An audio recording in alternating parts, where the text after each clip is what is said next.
Et pour ce dossier du mois, j'accueille Marc. Bonjour Marc. Bonjour Stéphane. Et bonjour Denis. Bonjour Stéphane. Soyez les bienvenus sur le plateau. Vous êtes habitués maintenant. Oui. Voilà, Marc, directeur donc du Cridon Ouest, et Denis, juriste consultant au pôle immobilier. Alors, il y a deux dispositifs sur lesquels j'aimerais qu'on insiste. D'abord, le contrôle des structures, parce que tout exploitant doit être administrativement autorisé à exploiter. Et puis, afin de préserver les terres agricoles, le législateur a créé les SAFER. Les SAFER dont les prérogatives d'ailleurs impactent fortement la pratique notariale en matière de vente immobilière. On va y revenir dans un instant. Marc, d'abord, c'est quoi le contrôle des structures ? Alors le législateur, depuis très longtemps, a édicté un dispositif destiné à encadrer l'utilisation du foncier rural. Le contrôle des structures est une émanation de l'ancienne réglementation des cumuls, qui date d'une ordonnance de 1958.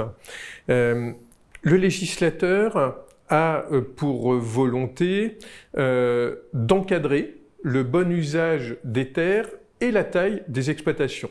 Il souhaite finalement une agriculture rentable et préserver des exploitations de type familial. C'est vraiment une procédure exclusivement administrative.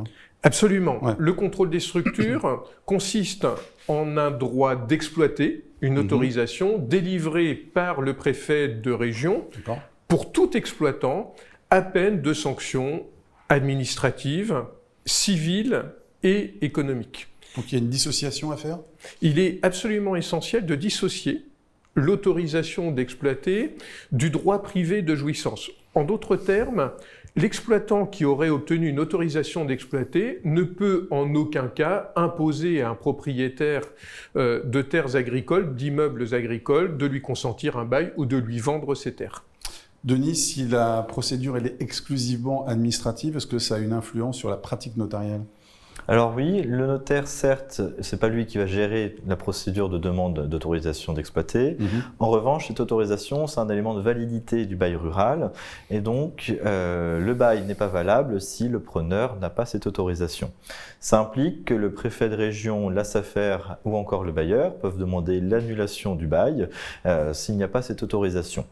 Donc le notaire doit bien vérifier l'existence de cette autorisation. On ne peut pas subordonner la rédaction du bail à l'obtention de l'autorisation d'exploiter. Non, alors il y a plusieurs hypothèses qui sont envisagées. La première, ce serait de mettre une condition suspensive d'obtention de cette autorisation. La difficulté, c'est qu'une condition suspensive ne peut porter que sur un élément extérieur au contrat. Or, comme on vient de l'évoquer, l'autorisation administrative est un élément de validité du contrat. Donc la condition suspensive ne serait pas valable, le contrat non plus. On pourrait demander l'annulation tant de la condition suspensive que du bail. La deuxième hypothèse, ce serait de faire une promesse de bail ne valant pas bail. Dans cette hypothèse-là, on va faire naître le bail au moment de l'autorisation, enfin de l'obtention de l'autorisation administrative.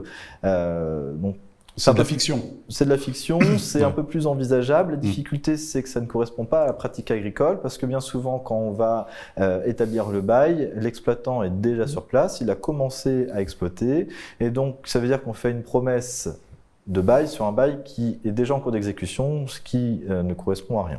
Donc en conclusion, il faut nécessairement avoir cette autorisation au moment de la conclusion du bail. Est-ce que le contrôle des structures, c'est le seul outil qui permette finalement à l'administration de contrôler l'usage de l'espace agricole ? Non, c'est là où justement le législateur a créé les SAFER par une loi d'orientation agricole le 5 août 1960. La SAFER a cet objectif justement de permettre un meilleur aménagement agricole, de favoriser l'exploitation, la production agricole et favoriser les jeunes dans ce domaine-là. C'est quoi SAFER ? Ça veut dire quoi SAFER ? Société d'aménagement foncier et d'établissement rural.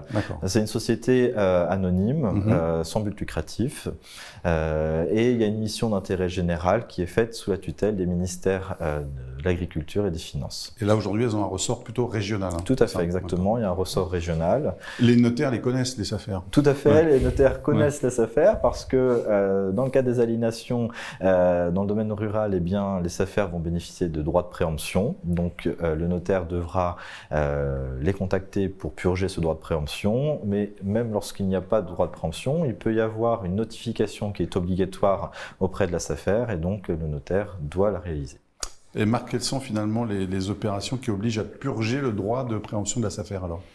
Alors, de manière très classique, le champ d'application du droit de préemption va s'apprécier au regard de 3 éléments. Les personnes bénéficiaires du droit, les biens aliénés et puis les opérations. Concernant les personnes, depuis la loi d'avenir agricole du 13 octobre 2014, les SAFER se voient reconnaître par principe un droit de préemption. Avant, elles n'avaient ce droit que sur le fondement d'un décret attributif. Pour les biens? Alors, concernant les biens aliénés, la loi d'avenir agricole, toujours, a précisé les contours du droit de préemption de la SAFER. Première distinction à opérer sur le fondement de l'article L143-1 du Code rural et de la pêche maritime. On va distinguer les terres nues des immeubles bâtis. Pour les terres nues, on va se préoccuper du zonage. Est-ce que mon terrain se trouve en zone agricole, en zone naturelle et ou forestière, ou en zone non urbanisée d'une agglomération? Dans ce cas, c'est un bien à vocation agricole. La SAFER a un droit de préemption. Si mon terrain se trouve dans une autre zone, zone à urbaniser, zone urbaine, dans ce cas-là, je dois rechercher l'usage de mon terrain. Et la SAFER n'a de droit de préemption que s'il y a une activité agricole effective exercée sur ce fonds. Il y a une distinction aussi pour les bâtiments? Alors pour les bâtiments, on retrouve cette distinction destination agricole, vocation agricole, mais on va l'appliquer différemment. Pour les bâtiments, on va d'abord regarder l'usage. Est-ce que mon bâtiment est affecté à une exploitation agricole? Auquel cas, c'est un bien agricole, la SAFER a un droit de préemption.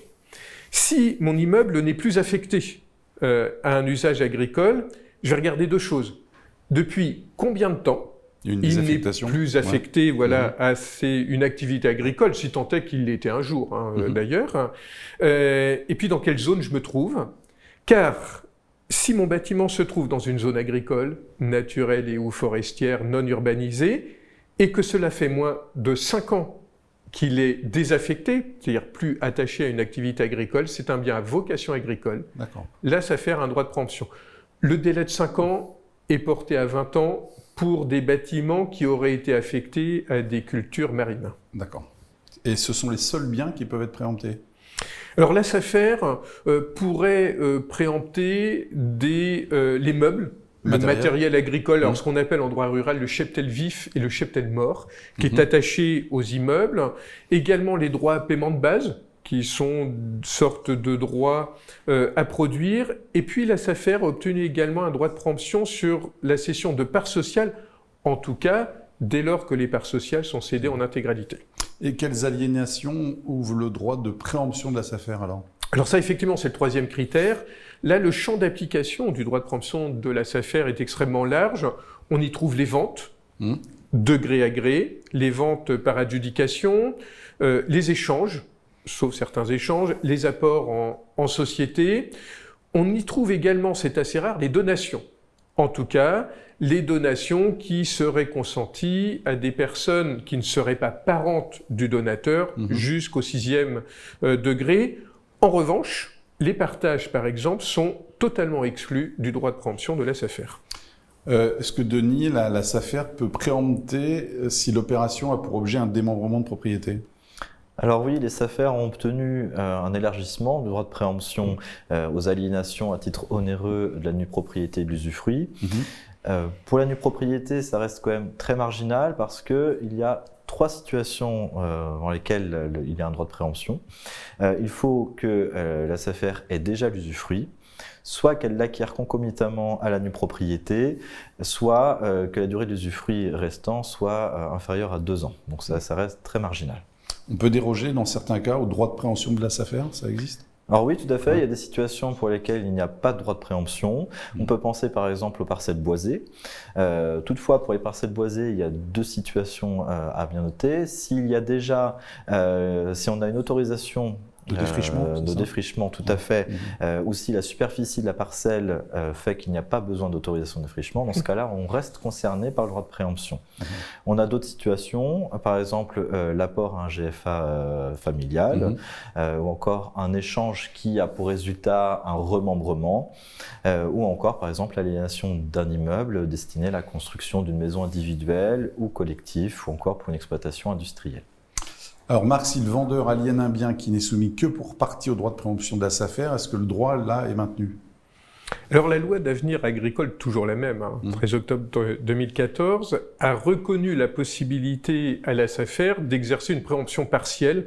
Or, dans 3 hypothèses, avec un postulat commun, cession de terres soumises au droit de préemption, plus cession de bâtiments d'exploitation ou du mobilier attaché, ou d'une maison d'habitation, ou encore de biens qui ne sont pas soumis à préemption.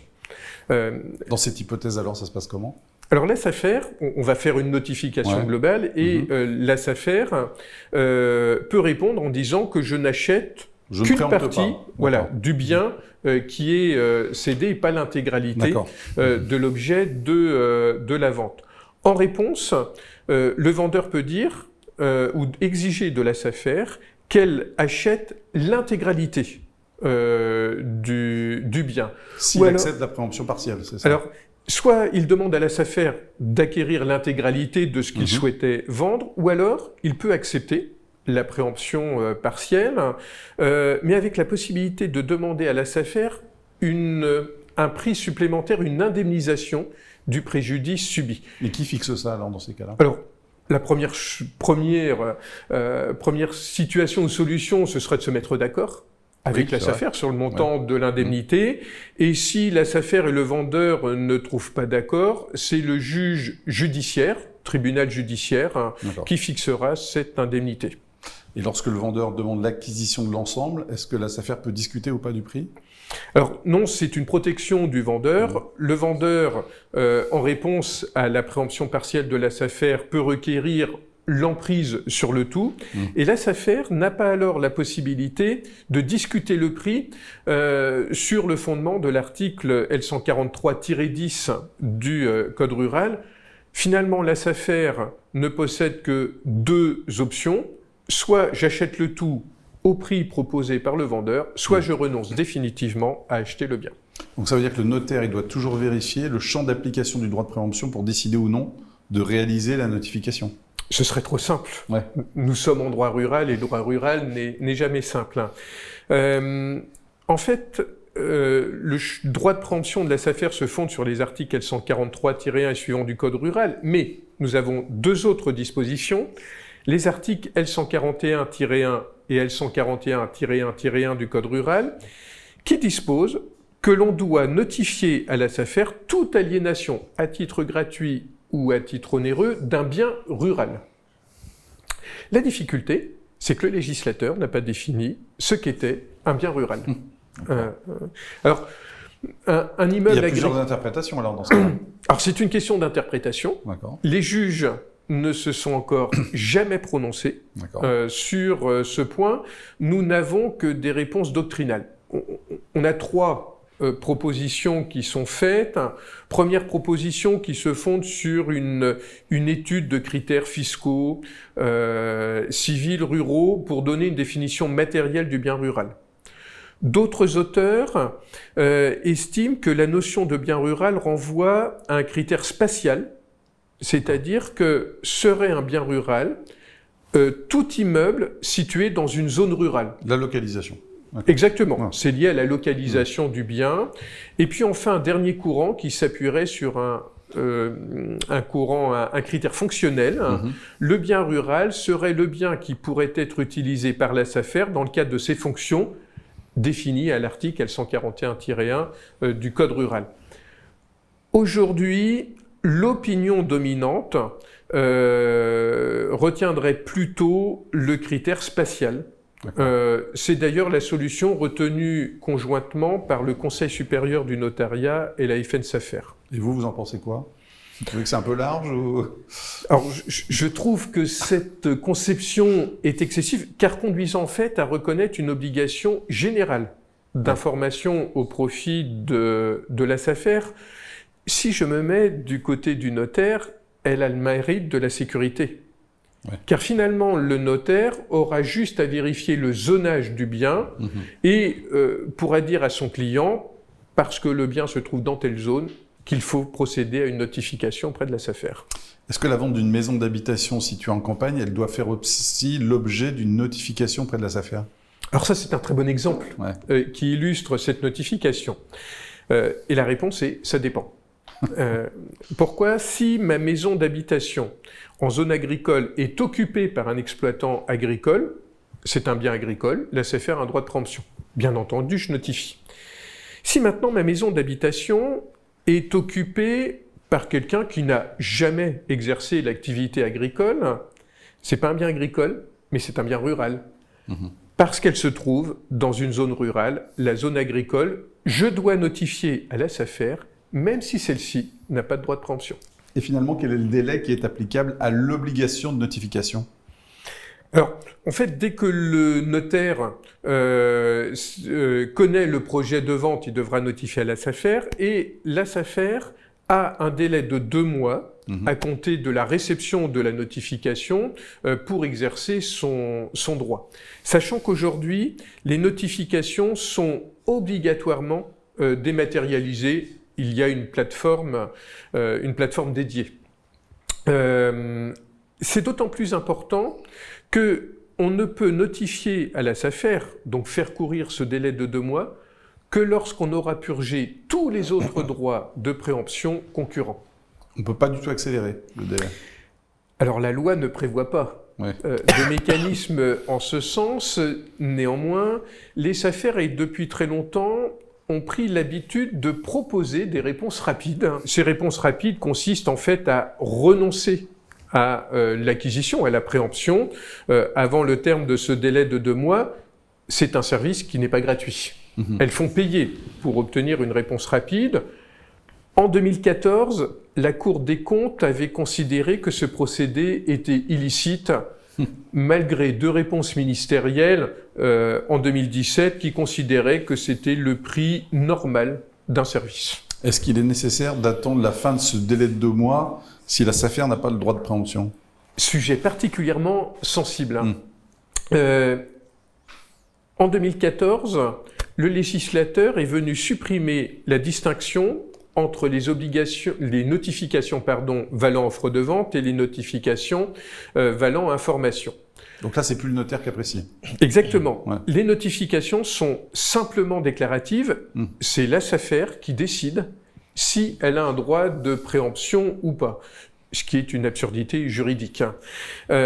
Néanmoins, si le SAFER procède à une notification, en estimant et légitimant que la SAFER n'a pas de droit de préemption, il n'est pas certain que la SAFER n'exercera pas son droit de préemption, peut-être à tort. Il ne faudrait pas que le notaire ait conclu une aliénation avant que la SAFER ne préempte, même de manière erronée. Cela engagerait la responsabilité du notaire. En conclusion, dès que je fais une notification à la SAFER, que celle-ci a un droit de préemption ou non, je dois attendre la fin du délai de 2 mois. Merci beaucoup à tous les deux.